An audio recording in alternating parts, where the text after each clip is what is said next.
your face. Yeah, yeah. I'm here without you, baby, but you're still on my lonely mind. I think about you, baby, and I dream about you all the time. I'm here without you, baby, but you're still with me in my dreams. Chlapec bol veľký a tvrdý typ mača, lenže duša bola krotká ako kača. Nikto to nevedel, pred všetkými to skrýval, iba rodičia vedeli, ako malý taký býval. Svoje pocity sa snažil skrývať za svaly a vyhľadával kamošov, čo tiež na toto hrali.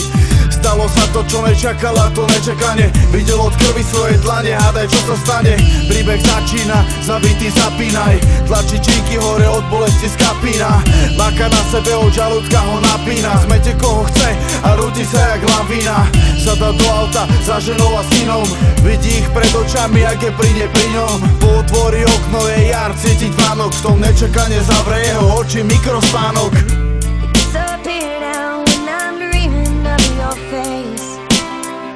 I'm here without you, baby, but you're still on my lonely mind. I think about you, baby, and I dream about you all the time. I'm here without you, baby, but you're still with me in my dreams. Bola mladá, mala 20, videla to v ňom. Dovtedy osamelý chlapec, teraz prišiel zlom.